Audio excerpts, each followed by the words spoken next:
Salam, saya mengajak kita semua untuk mendengar penjelasan Ustadz ini. Ini terperinci sekali dan kelihatannya cerdas. Ini Ustadz yang belum pernah saya dengarkan penjelasan dia sebagus ini ya. Mari kita dengarkan. Mari. Ini dia Ustadznya. 16 ayat. Uqbah ibn Nafi' berpendapat ayatnya 6217. Syaibah ibn Utsman berpendapat 6214 ayat.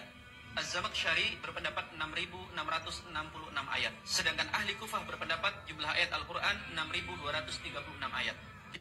Berapakah jumlah ayat dalam Al-Quran? Ibnu Abbas berpendapat 6616 ayat. Uqbah ibn Nafi' berpendapat ayatnya 6217.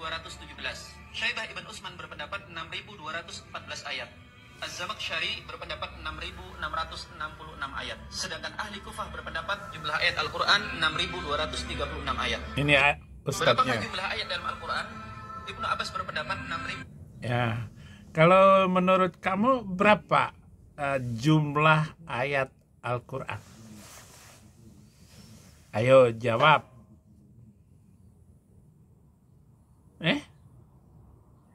Kok diam saja? Tanya kepada pendeta Saifuddin Ibrahim berapa jumlah ayat Al-Quran.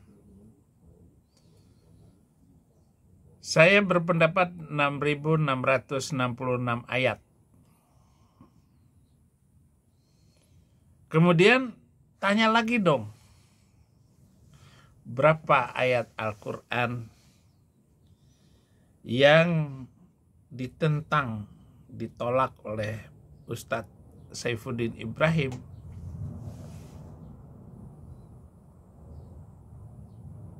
Ayat-ayat malapetaka 300 itu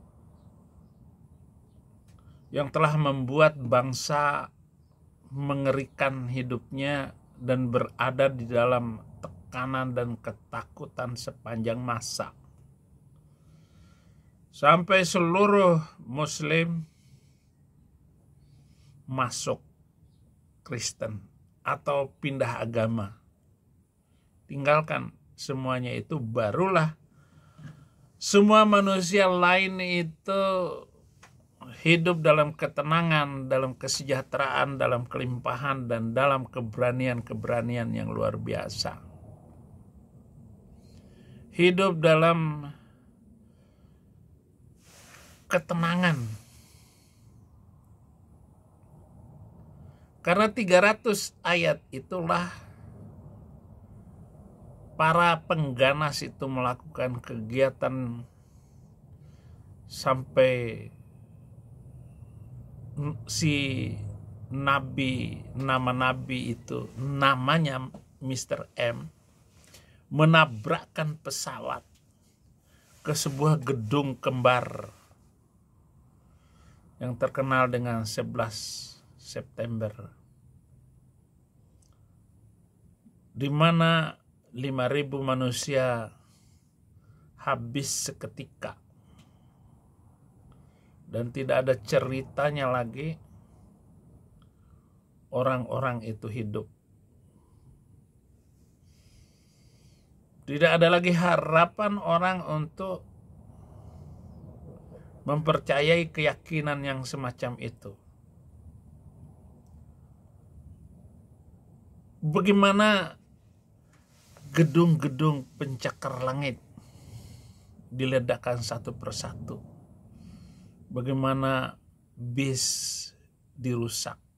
Bagaimana Borobudur diledakkan oleh kaum pengganas itu yang tidak berperi kemanusiaan, hanya berperi ketuhanan. Karena dia percaya bahwa itu adalah ayat dari langit. Bahwa Allah SWT itu adalah Tuhan segala Tuhan. Yang esa yang harus dimenangkan atas bangsa-bangsa. Ngomong dong Ustadz, berapa ayat yang harus diikuti? Atau semuanya tidak perlu diikuti karena seluruh ajarannya, tata ibadahnya tidak bisa dipertahankan karena hanya membuat manusia miskin. Jengkang-jengking 5 kali sehari, itu urusan jengkang-jengking 5 kali sehari loh. Bagaimana orang harus berwudu setiap hari 5 kali minimal? Karena masih ada beberapa sholat kalau dia taat. Bagaimana toa masjid itu merusak polusi suara di Indonesia. Sehingga para konten kreator tidak bisa tenang. Karena harus ada suara ngiuk-ngiuk-ngiuk itu. Ambulan menuju kematian.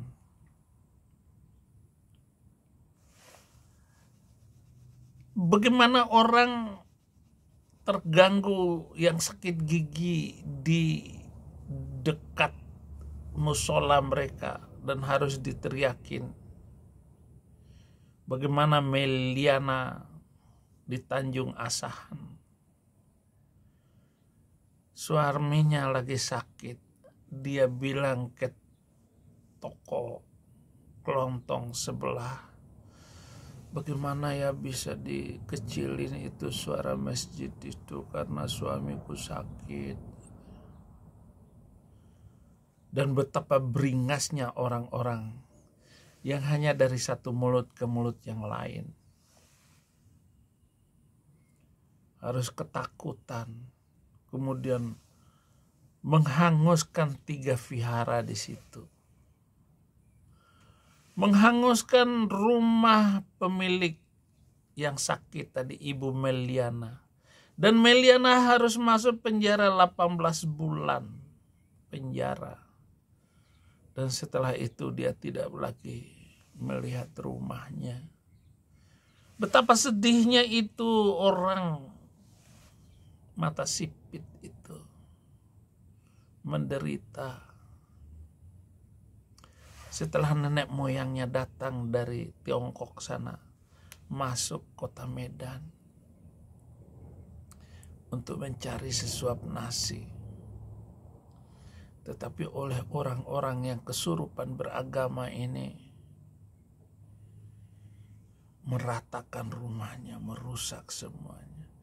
Dan bagaimana hakim Medan menjatuhkan vonis hanya 3 bulan untuk mereka yang membakar gedung, membuat keresahan dan ketakutan itu. Bagaimana tega hakim yang menjatuhkan hukuman kepada Bu Meliana hanya meminta agar toa masjid dikecilin.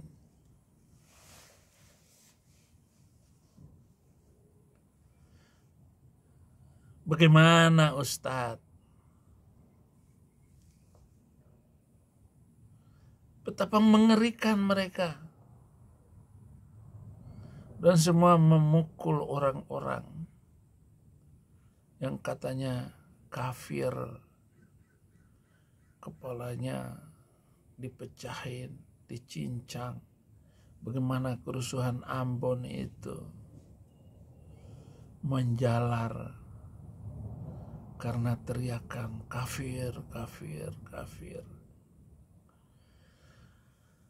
Apakah bangsa Indonesia NKRI itu tidak merasa iba terhadap minoritas yang gerejanya selalu dirusak, selalu diejek, beribadah dilarang?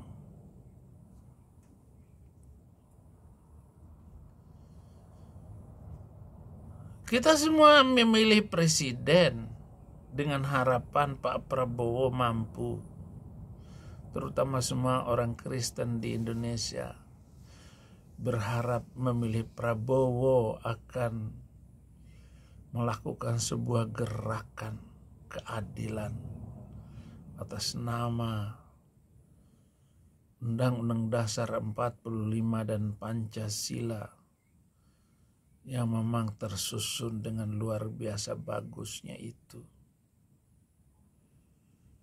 Gimana ini Pak Prabowo? Gak usahlah saya dijamin balik ke Indonesia. Karena apa yang saya terima di negeri ini pun lebih daripada yang saya terima di Indonesia. Yaitu keamanan batin saya untuk menjadi seorang agamawan tanpa rasa takut sedikit pun dari ancaman-ancaman orang kesurupan pengganas itu. Itu mereka yang melakukan ancaman-ancaman teror, telur diiris-iris.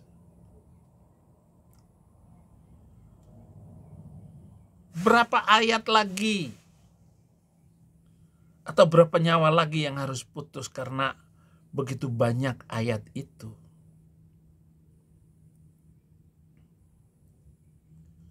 Kalian yang mengaku-ngaku ustadz, mengajar di musola, di masjid itu. Pengajian-pengajian yang kalian adakan, tanya jawab yang dilakukan oleh somat itu. Berapa lama lagi kalian menghancurkan dan merusak itu? Woi ustadz. Silakan, terima kasih saudara-saudara. Renungan ini kita perdalam terus. Tuhan Yesus memberkati.